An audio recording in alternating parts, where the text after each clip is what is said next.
Hey everybody, welcome to Board Online, Board Offline. Today we have an instructional video for Doomlings. Now way back before the Kickstarter, I had made an instructional video for this. This is a production copy. I wanted to remake the instructional video. Any sort of final rule changes that might have been in there will be caught in this instructional video. And just the production copy is really, really pretty. I really like it a lot. I have not gotten to play this yet, but I'm gonna bring it out with a group soon. It's a real short, quick game, and I think if what I experienced with the Kickstarter copy holds up now, it's gonna be a really fun, quick little game. When you're watching this, there were several expansions that came with the Kickstarter copy. All of those are mixed in, so keep that in mind. And yeah, now before we get down to the table, I want to mention our sponsor, StoneValleyGames.com. This is your friendly, distant game store run by Eric and Wendy. They have a great thing going over there. Eric was in the U.S. Army for over 25 years, spent a lot of time gaming while he was in there. A lot of time gaming solo. So one of Stone Valley Games' passions is solo gaming. So they have lots of stuff to support that over at StoneValleyGames.com. However, that's not the only thing they do. They've got the new hotness. They've got old classics. They've got great stuff. They got, if you're a Magic the Gathering person, if that's the only thing you play, they have the hookup for you. Go over to StoneValleyGames.com. They have a loyalty program for returning customers. And this is what I think is really cool. If you're in the military currently, stationed overseas, you have an AA, AE, AP address, they will ship to you for free. I know I was stationed over in Germany way back in the day, and that would have been awesome to have somebody who would ship to me for free just for having an AE address like that.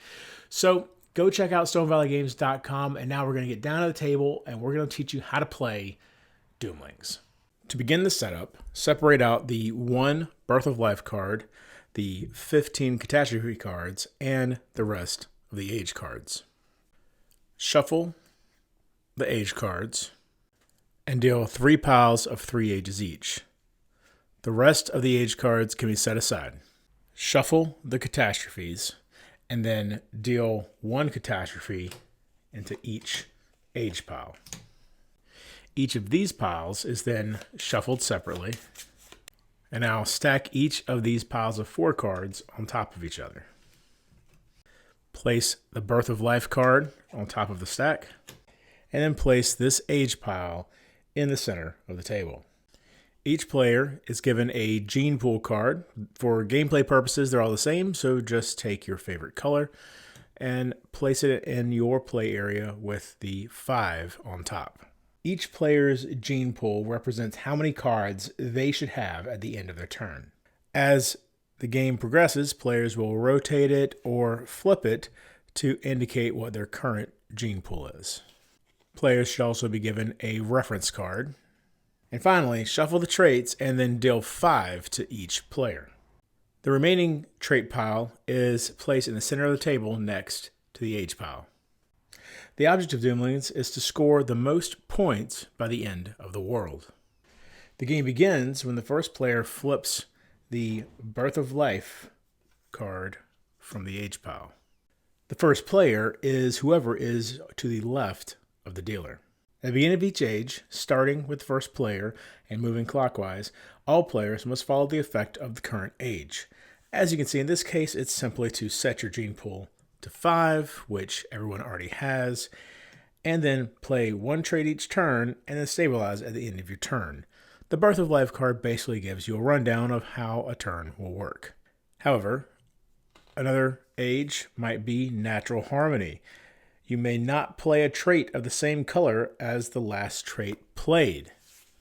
This is an effect that lasts for the entire age, or players might end up with a catastrophe, in which case they would subtract 1 from their gene pool and then discard 1 card from their hand for each dominant trait in their trait pile.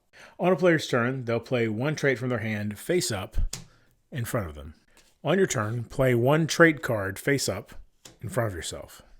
This is your trait pile, and it's how you'll earn points. Some traits have text at the bottom like this. These are effects. Some effects will be bonuses and others will be special instructions. An effect such as this one will resolve when the card is played.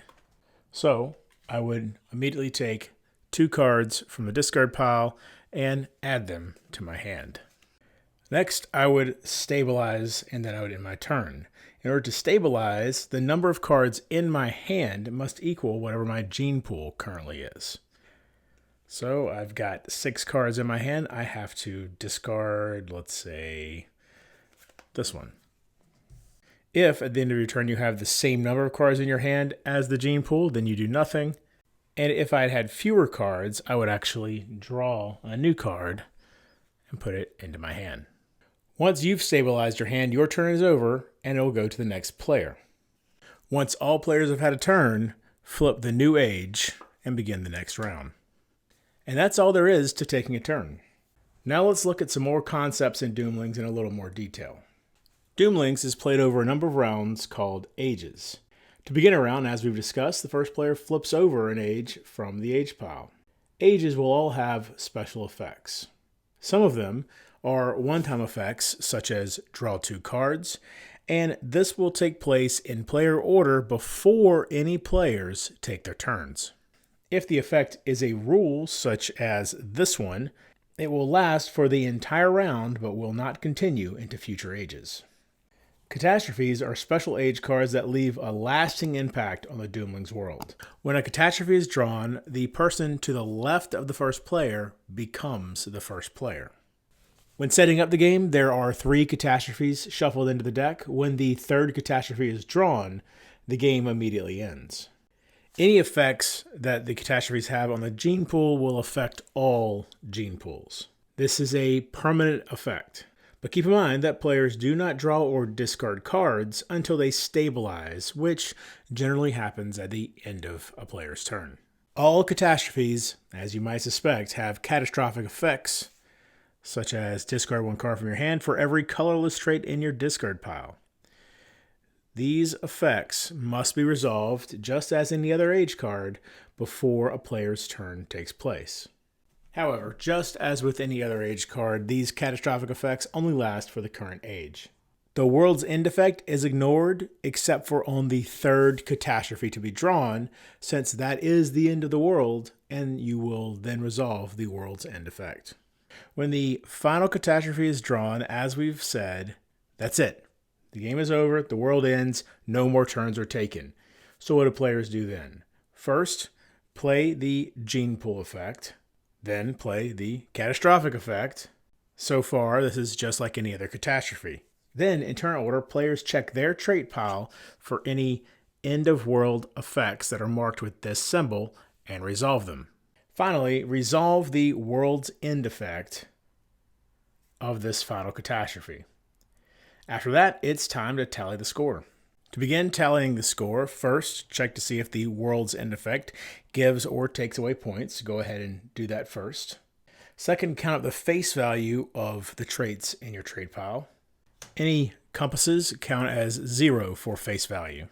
Finally, any cards with these symbols will have bonuses, so find any of those in your trait pile and then add those bonuses up as well. In the rare event of a tie, we leave it to fate.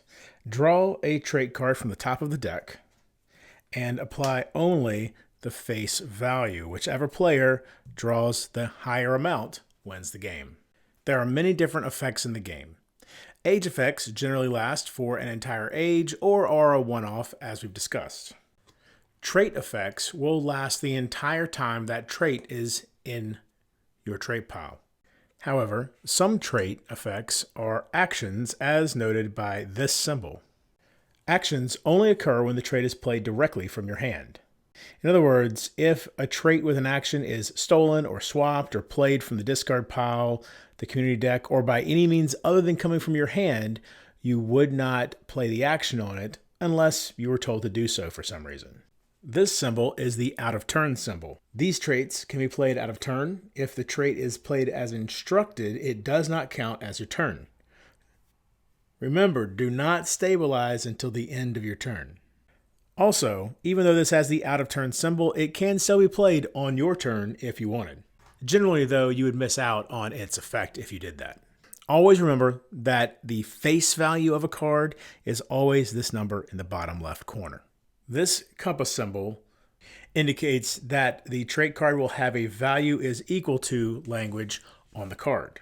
Refer to that effect to figure out how much this trait will be worth at the end of the game. However, the face value is always considered 0. If an effect like this is a requirement, you must fulfill the requirement to play from your hand, the top of the deck, or the discard pile. However, if this trait is moved, swapped, or stolen, you can ignore the requirement. Always keep in mind any restrictions the age has placed on a player. So if Lunar Retreat was played and players cannot play purple traits, but they had a card with a requirement that purple traits must be played to play that card, they're out of luck until the next age. Dominant traits have a gold border and this gold star in the top right corner. Once played, they cannot be swapped, stolen, discarded, returned, or removed from your trait pile for any reason. And you may only have 2 dominant traits in your trait pile. Generally speaking, they're fairly powerful, so this is very important to choose wisely. It's possible that by random chance you may be given a 3rd dominant trait, such as by playing a card directly from the top of the deck. If that's the case, you actually must discard this 3rd dominant trait and you do not draw a replacement. There's only one way in the entire game that you may legally end up with 3 dominant traits. If the Birth of a Hero age is revealed and you have Heroic in your hand, then you may play Heroic, regardless of if you already have 2 other dominant traits. Keep in mind that if you only had 1 or even 0 dominant traits and you played Heroic because of Birth of a Hero, you could not then play a 3rd dominant trait because you already have 2 dominant traits. And that's how you play Doomlings. Be sure to come back and check out more great stuff coming up very soon. We've got an instructional video for Waste Knights, Australia, Keystone North America. Even Frosthaven is coming up when that shows up in my house, hopefully in the next couple of months. I've got that completely scripted, ready to go, so that will be coming out soon. And until next time, if you're bored online, bored offline.